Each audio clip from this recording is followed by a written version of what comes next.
우리 함께 보실 하나님의 말씀은 사무엘상 15장 24절에서 31절까지의 말씀입니다. 사무엘상 15장 24절에서 31절까지의 말씀. 오늘은 본인 성경책을 좀 잘 보시면서 우리 같이 좀 했으면 좋겠습니다. 24절부터 31절까지 저하고 여러분이 한 절씩 번갈아 가면서 교독하겠습니다. 사울이 사무엘에게 이르되 내가 범죄하였나이다. 내가 여호와의 명령과 당신의 말씀을 어긴 것은 내가 백성을 두려워하여 그들의 말을 청종하였음이니이다. 장하오니 지금 내 죄를 사하고 마음께 돌아가서 나로 하여금 여호와께 경배하게 하소서. 사무엘이 사울에게 이르되 나는 왕과 함께 돌아가지 아니하리니 이는 왕이 여호와의 말씀을 버렸으므로 여호와께서 왕을 버려 이스라엘 왕이 되지 못하게 하셨음이니이다 하고 사무엘이 가려고 돌아설 때 사울이 그의 겉옷자락을 붙잡으며 찢어진지라. 사무엘이 그에게 이르되 여호와께서 오늘 이스라엘 나라를 왕에게서 떼어 왕보다 나은 왕의 이웃에게 주셨나이다.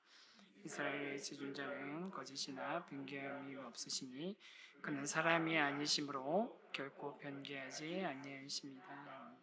사울이 이르되 내가 범죄하였을지라도 이제 청하옵나니 내 백성의 장로들 앞과 이스라엘 앞에서 나를 높이사 나와 함께 돌아가서 내가 당신의 하나님 여호와께 경배하게 하소서 하더라. 같이 읽습니다. 사무엘이 돌이켜 사울을 따라가매 사울이 여호와께 경배하니라. 아멘. 오늘은 이제 문맥으로 우리가 성경을 읽는 것에 대해서 좀 같이 한번 좀 나눠보려고 하는데요. 그냥 이렇게 말씀 자체를 가지고서 우리가 묵상하면서 우리 은혜 받기보다는 말씀을 어떻게 보는지에 대한 방법을 좀 우리가 좀 계속 좀 저하고 하는 시간에는 가지려고 합니다. 어학연수 때문에 어떤 이제 젊은 아가씨가 대학생이 미국에 도착했어요. 도착해가지고서 이제 클래스에 갔는데 이 아가씨가 이제 수업에 들어갔는데 영어 선생님이 이렇게 물어보는 거예요. Do you miss Korea? 그랬더니 이 아가씨가 딱 대답하고 No, I'm not miss Korea. 뭐 간단한 거예요. do하고 are로 do you, are you 이걸 갖다가 헷갈려가지고 나온 그런 이야기인데 근데 뭐 그거 do you, are you 헷갈린다 할지라도 아니 갑자기 만났는데 너 뭐 한국 미스 코리아니? 라고 설마 물어봤겠어요? 네, 미스 코리아는 단어만 딱 꽂혀가지고서 이 갖다가 그 질문을 받아들이니까 나는 미스 코리아는 아닌데 라고 말했다는 대답했다는 그냥 뭐 개그인데 뭐 돌아다니는 이야기인데요. 실제로 그러는 일이 있었는지 어쩐지 모르겠습니다. 그래가지고 우리가 그냥 이 성경 말씀을 보는데도요. 어느 말씀 구절에 딱 꽂히다 보면 그 말씀 때문에 이 성경의 진짜 의미, 이 성경을 통해서 하나님께서 우리에게 주시고자 하는 메시지를 제대로 못 보고 내가 듣고 싶은 이야기만 듣고 내가 보고 싶은 것만 보는 그런 상황이 생길 수 있습니다. 그래서 성경을 볼 때 우리가 뭘 통해서 성경을 봐야 되냐면 문맥을 가지고 우리 이 성경을 파악을 해야 되는데요. 한 단어, 한 문장에만 성경에 우리가 꽂히는 게 아니라 그 단어와 문장, 그 이야기가 포함되어 있는 전체 이야기들을 볼 줄 아는 눈을 우리가 올해 성경을 읽어가면서 같이 갖출 수 있으면 좋겠거든요. 제가 유명한 사진 하나 보여드릴게요. 사진 한 번만 화면 나오면 보시겠어요? 네. 어떤 사진으로 보이세요? 네, 전쟁의 참혹한 현장의 사진 같잖아요. 그렇죠? 그래가지고 누군가 이렇게 전쟁 포로에게 총을 겨누고 있는 것 같은 이런 상황인데 근데 이 사진이 사실은 이 부분만 딱 보니까 저렇게 보이지만요. 나머지 부분도 한 번만 보여주실래요? 실제 장면이 이런 장면인 거예요. 사진의 절반만 봐가지고선 우리는 뭐라고 뭐 어떻게 생각했어요? 군인이 상대방 포로에게 총을 겨누면서 위협하고 있는 그런 상황인 것처럼 보지만 나머지 절반을 봤을 때 모르겠어요. 포로인 것 같아요. 뒤에 손은 묶여 있는데 그 사람에게 수통을 열어가지고 그 사람의 목을 죽여주는 그런 장면인 거죠. 성경을 우리가 볼 때 이런 것처럼 한 부분만 전체를 사진의 전체 사건의 전체를 보지 않고 한 부분만 보면 오해할 수 있는 여지가 생길 수 있는데요. 오늘 읽은 말씀이 그 중에 하나입니다. 사무엘상 15장 전체의 이야기를 다 같이 보면은 우리가 이야기를 정확하게 파악할 수 있는데, 지금 읽었던 부분만 보게 되면 24절부터 31절까지만 보게 되면 이 말씀을 좀 오해하게 되는 거예요. 무슨 얘기냐면요, 24절 말씀 한번 보시겠어요? 24절 한번 같이 한번 읽어보겠습니다. 시작.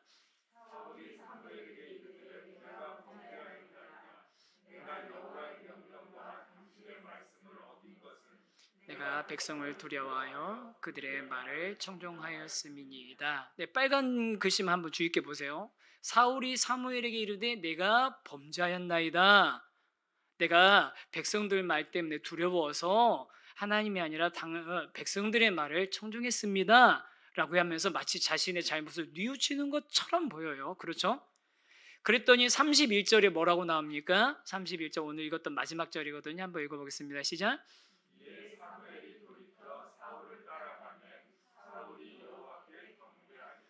그러니까 사울이 뉘우치니까 사무엘이 그럼 사울하고 같이 따라가 가지고서 또 사울은 하나님께 경배도 드리고 모든 일이 다 문제가 해결된 것처럼 보이는 말씀이에요. 24절부터 31절까지 다 읽었을 때는.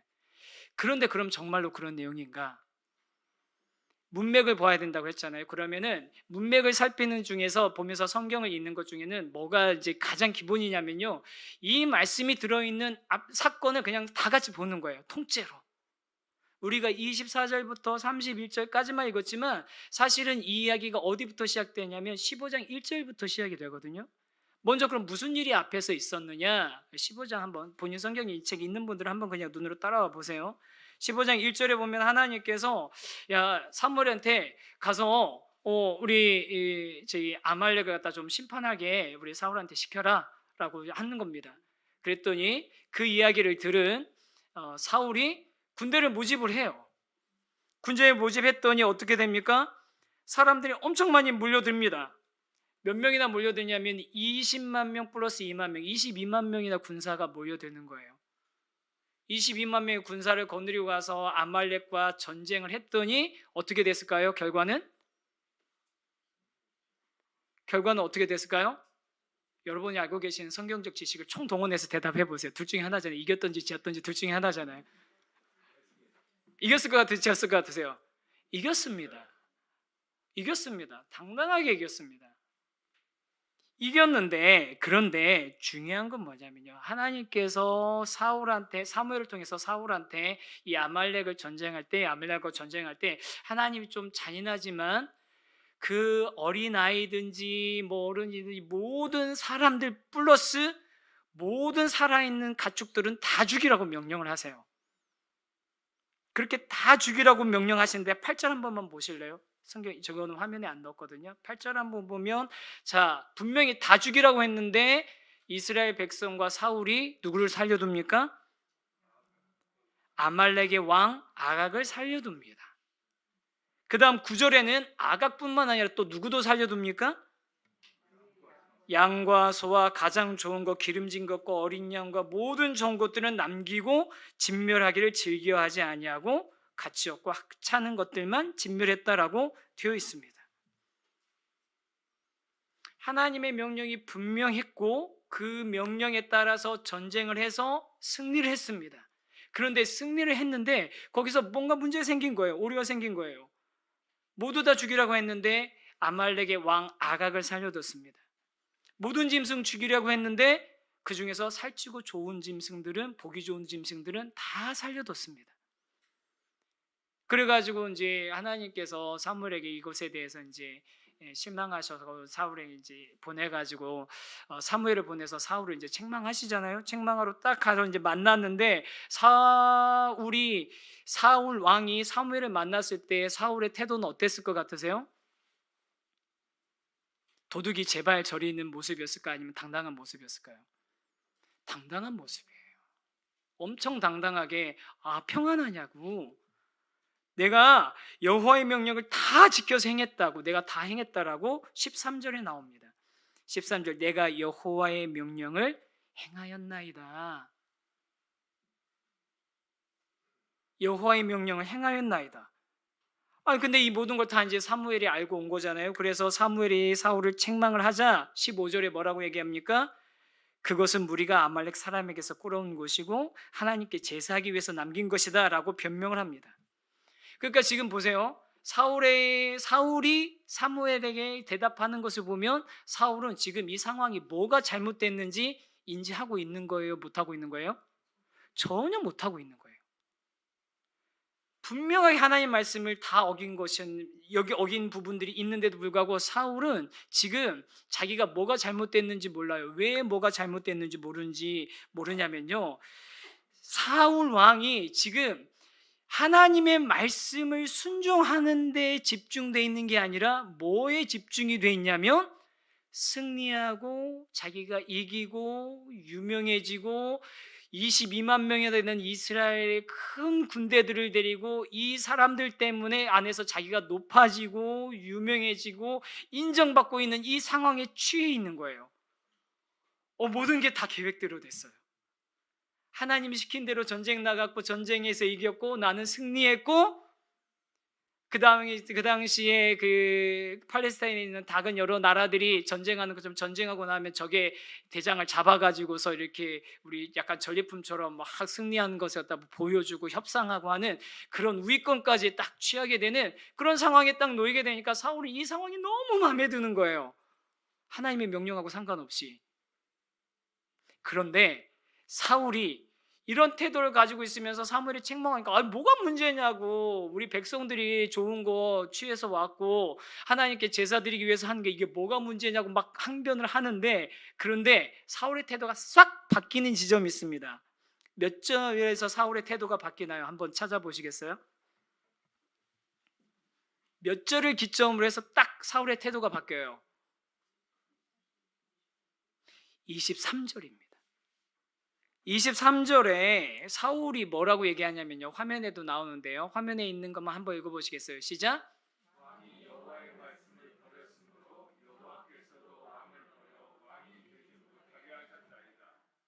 자, 사울은 지금 뭐에 취해 있어요? 승리, 왕놀이에 취해 있는 거예요. 내가 왕이라는 거에 취해 있어요. 내가 왕이고 내가 왕으로 인정받고 있고 그동안 왕이 한 번도 없었던 이스라엘 민족이, 유대 민족 포함해서 이스라엘 12지파가 다 같이 22만 명이나 모여서 큰 승리를 이룬 이 상황에 취해져 있는데, 그런데 갑자기 사울이 뭐라고 해요? 사무엘이 뭐라고 얘기합니까?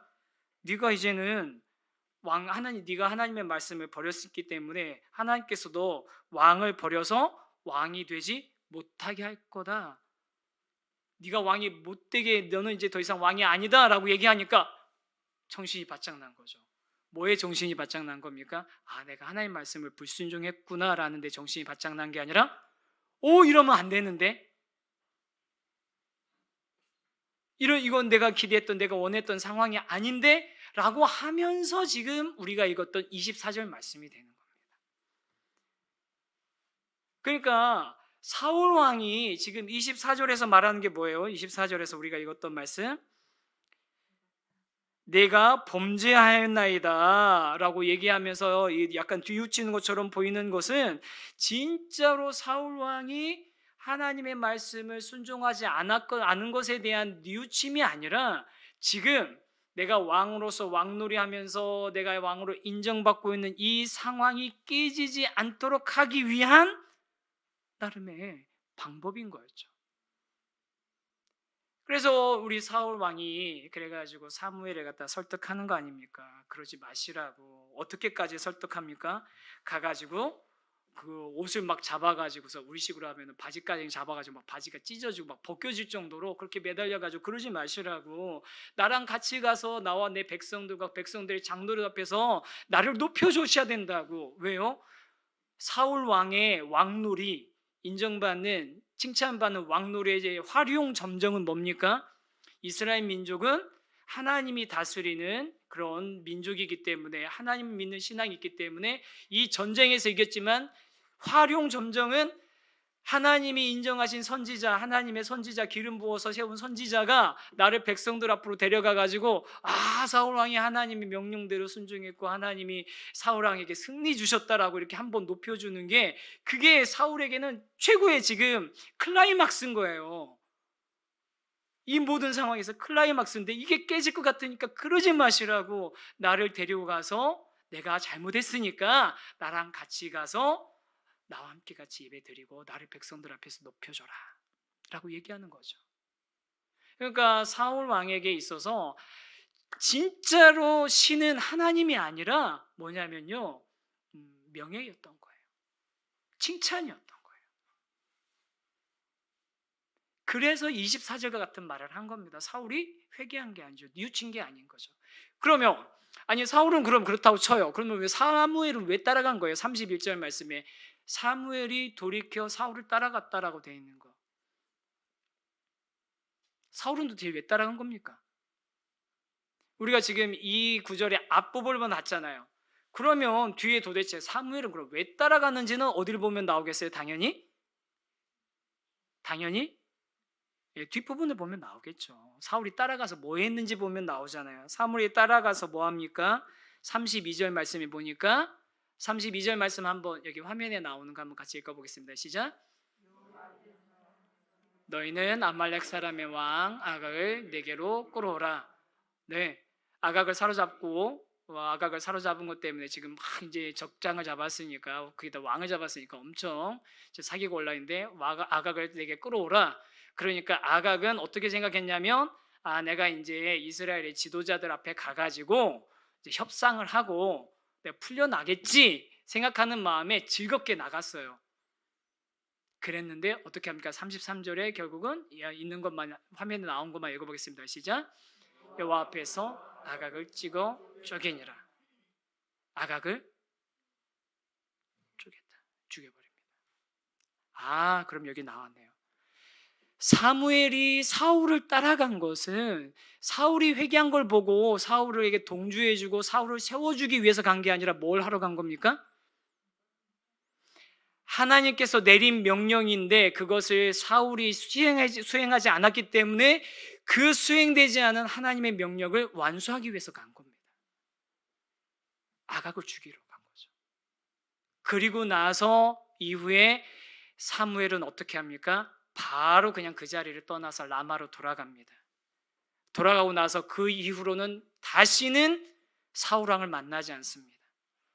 그리고 사울왕 때문에 사무엘이 어떻게 합니까? 슬퍼합니다.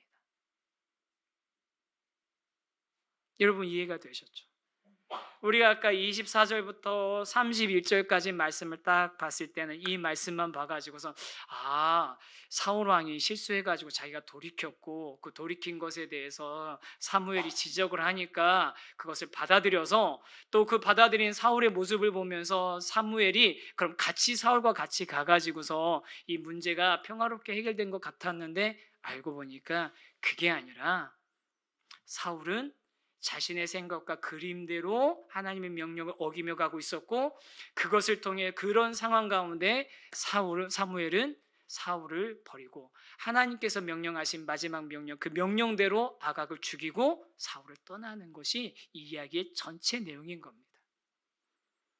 그래서 사랑하는 성도 여러분, 우리가 말씀을 쭉 읽어 나갈 때 이 말씀의 그 이야기들의 상황적인 맥락들을 앞과 뒤를 꼭 살피면서 성경을 읽으셔야 돼요. 성경을 이렇게 우리 제자 훈련 하시는 분들 지금 이제 2개 반은 하셨는데 하신 분들 보시면서 그 말씀을 보실 때 딱 우리가 읽었던 그 말씀만 봐가지고선 발견되지 않는 내용들이 있어요. 그 내용이 어디에 나와 있냐면 앞에 나와 있고 뒤에 나와 있는 겁니다. 우리 성도님들도 우리 성경 말씀 우리가 지금 계속 하나님 말씀 앞에 서라면서 말씀 읽고 계속 해나가고 계시는데, 읽으실 때 그냥 줄줄줄줄줄 그냥 읽지만 마시고 이야기가 어떻게 끊어지고 있는지, 어디서부터 어디까지 연결되는지 그것들을 주목하면서 같이 보신다면 그 말씀을 통해서 하나님이 우리에게 주시고자 하신 하나님의 뜻을 발견할 수 있게 되고, 또 그 말씀을 발견했을 때 어떻게 하게 되겠어요? 그 말씀대로 살아가고자 하는, 그 보석을 발견했을 그 소중한 보석을 간직하고 그 말씀대로 살고자 하는 마음이 당연히 생기는 거 아니겠습니까? 그렇게 말씀의 그 진짜 의미를 발견하고 그 말씀대로 살아갈 수 있는 저와 여러분 되기를 간절히 소망합니다. 그런데 이게 성경을 이제 문맥을 앞뒤를 살펴서 읽다 보면 이 문맥을 가지고서 파악한 내용 자체는 문제가 없는데 이 문맥이 들어있는 이 말씀이 들어있는 성경 전체의 주제를 우리가 오해하거나 그것을 헷갈리기 때문에 성경을 잘못 해석하는 경우들이 있어요. 그런 경우도 있거든요. 전혀 다른 의도로 쓰여 있는 말씀인데 그거를 오해하고 착각하고 있는 경우가 있습니다. 그다음 유명한 말 하나 사진 하나 보여주시겠어요? 이게 누가 한 말이죠? 화면 나오죠. 에디슨이죠. 천대장 1%의 영감과 99%의 노력으로 만들어진다. 뭐 이거 아시는 분들 많이 있을 거예요. 이게 무슨 뜻인 거죠? 열심히 노력하면 된다는 거죠.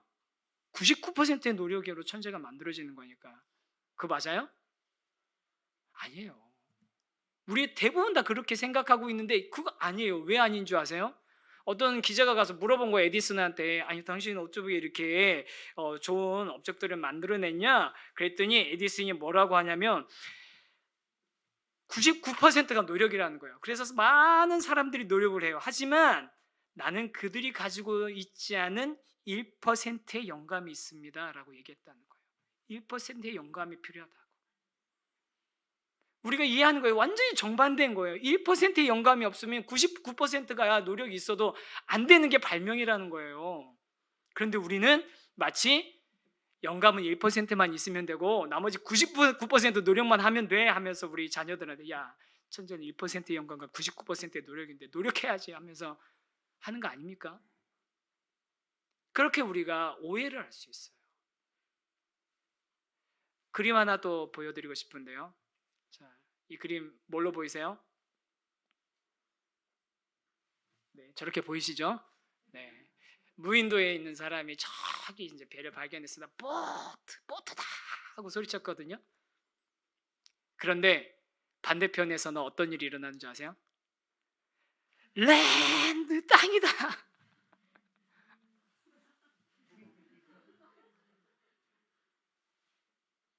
우리 성경을 이렇게 잘못된 시각으로 바라보면요, 이 상황이 사실은 땅에 있는 사람보다 저기 배에서 프리하고 있던 사람이 훨씬 더 위급한 상황이었는데 땅에 있던 사람이 섬에 있는 사람이 막 배를 발견했다고 반가워서 소리치는 이런 것처럼 우리가 오해할 수 있거든요. 그렇게 오해하는 대표적인 말씀이 하나 있습니다. 우리가 완전히 오해하고 있는 대표적인 말씀. 요즘은 조금 이 말씀에 대한 제대로 의미를 알고 있는 분들이 조금 많아지고 있어요. 대표적으로 우리가 오해하고 있는 말씀 화면 하나 보여주시겠어요? 욥기 8장 7절 말씀 같이 읽겠습니다. 시작. 아멘. 할렐루야. 우리 세우신 교회 시작은 미약하였으나 나중은 심히 창대하리라. 할렐루야. 뭐 이렇게 하는 거죠. 그리고 뭐 이제 개업할 때 이런 거 갖다 주는 거잖아요. 창대하리라 하고 뭐 저 옆에 있는 거 막 집에다가 자녀 방에다 막 저렇게 막 레터링 해가지고 막 붙여주고 하는 거거든요. 그럼 우리가 이 말씀도 그럼 한번 우리 아까처럼 똑같이 동심원처럼 해서 딱 그 말씀이 있으면 그 말씀을 중심으로 바로 옆에 있는 말씀, 앞뒤에 있는 말씀, 바로 그 다음에 넘기는 이렇게 점점씩 넘겨가면서 한번 봐보면요. 8장 7절 그 바로 앞절에 있는 말씀 5절 6절 말씀 한번 같이 한번 읽어볼까요? 시작.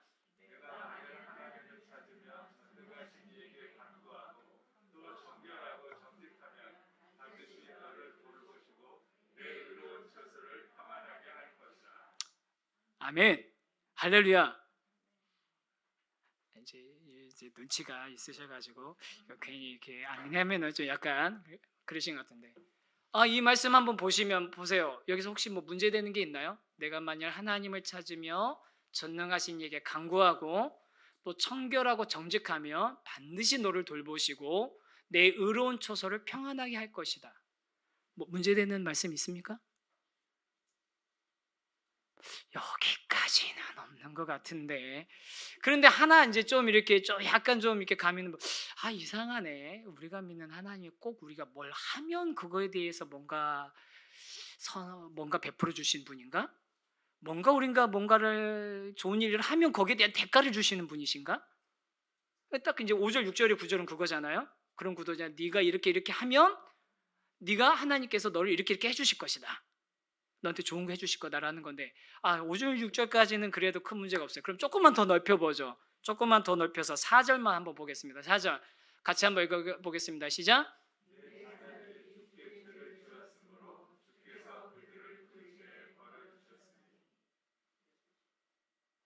여기서 그러면 너는 누굴까요?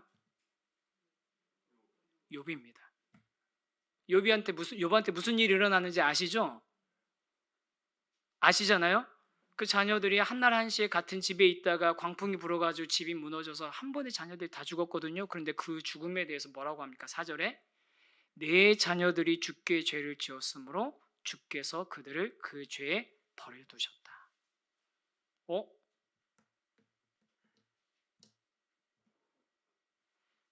그런 하나님이십니까? 그럼 이런 얘기를 한 사람이 누구예요? 1절에 보니까 수앗 사람 빌닷이라는 사람이 얘기합니다. 이 빌닷 말고도 다른 두 친구가 나오죠. 3명의 친구들이 와가지고 욥과 계속 논쟁하는 게 욥기잖아요. 욥기를 잘 읽다 보면요, 정말 저도 이렇게 정신 혼미한 상태에서 읽다 보면 이게 지금 아멘 해야 되는 말씀인지 아닌지 막 헷갈릴 때가 있어요. 근데 1절부터 해서 그러면 수앗 사람 빌닷이 한 이야기, 이렇게 내 자녀들이 주께 죄를 지었으므로 주께서 그들을 죄에 버려두셨고 만약 하나님을 찾으면 전능하신 이에게 간구하고 청결하고 정결하면 반드시 널 돌보시고 내 의로운 젖을 평안하게 해주실 것이고 그러면 내 시작은 미약했으면 내 나중은 심히 창대할 거라는 그 말이 어쩌면 맞을 수도 있잖아요. 그렇죠. 어쩌면 맞을 수도 있잖아요. 빌닷의 말이 맞을 수도 있잖아요. 그런데 그 얘기대로 그 논리대로 한다면 보세요. 지금 현재 욥의 상태는 어떻습니까? 지금은 욥은 원래 아까 내 시작은 미약하였으나 내 나중은 심히 창대하리란 말의 딱 반대 사정이죠. 너는 심히 창대했는데 지금 굉장히 미약한 상태로 돼 있어. 그 이유가 왠 줄 알아?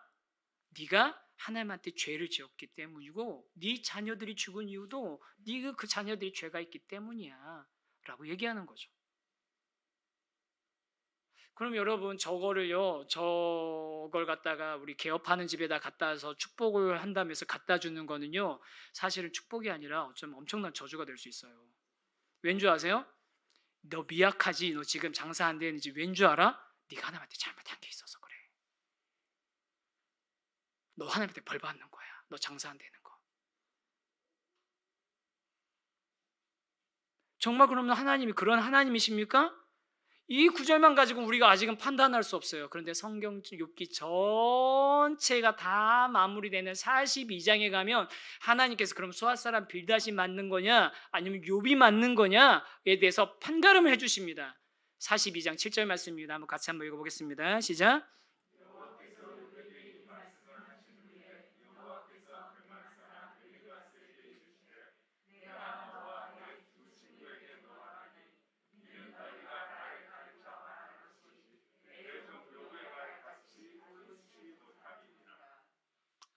뭐라고요? 엘리바스와 이런 빌닷이나 이런 사람들이 나아마 이런 사람들이 한 이야기가 너희가 나를 가리켜 말한 것이 내 종 욥의 말같이 옳지 못함이니라. 내가 너희들한테 네 세 사람한테 내가 화가 났다.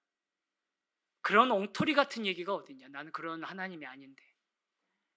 여러분 우리 하나님 그런 하나님 아니시래요. 할렐루야. 네. 아니시래요. 우리 그냥 아까 그 8장에 있었던 그 말씀 1절부터 봤을 때는 그 문맥만 가지고선 그 말씀도 그 수앗 사람 빌닷의 이야기도 그냥 논리적으로 쭉 그냥 연결되는 그냥 하나의 통의 이야기가 돼요. 맞아요. 그런데 욥기 전체를 놓고서 보니까 그 이야기가 하나님께서 그 이야기가 틀렸다라고 얘기하시는 거죠.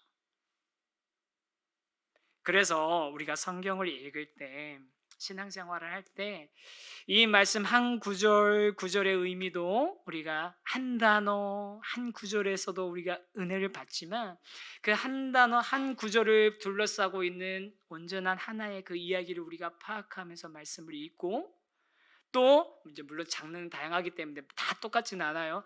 또 그것뿐만 아니라 이 말씀이, 이 구절이, 이 도막이 성경 전체의 주제에 있어서 어떤 의미가 있는지, 성경 전체의 주제와도 맞는지 안 맞는지까지 우리가 바라보면서 성경을 읽어 나간다면, 우리가 성경을 오래 읽어 나갈 때, 제가 처음에 막 이렇게 말씀 앞에서 하면서 읽을 때 듣고 읽고 배우고 암송하고, 듣고 읽고 배우고 암송하고 묵상하고 이렇게 할 때, 제가 그냥 읽을 때 그냥 잘 몰라도 그냥 막 읽으세요 막 이렇게 제가 말씀드렸잖아요. 근데 읽다 보면은 자꾸 그 내용을 알고 싶어지시는 게 당연한 거 아니에요? 그 내용을 우리가 그렇게 문맥을 통해서 파악해 나가면 그 안에서 하나님께서 우리에게 주신 하나님의 뜻, 우리에게 원하시는 하나님의 그 말씀을 알게 되고, 그 말씀 때문에 우리가 하나님의 은혜를 누리고 기쁨을 누리고 또 하나님 안에서 풍성한 삶을 살아가게 되는 저와 여러분, 또 우리 세우신 교회가 될 줄 믿습니다. 아멘이시죠? 네, 우리 하나님께서 우리에게 그렇게 귀한 말씀을 주셨어요.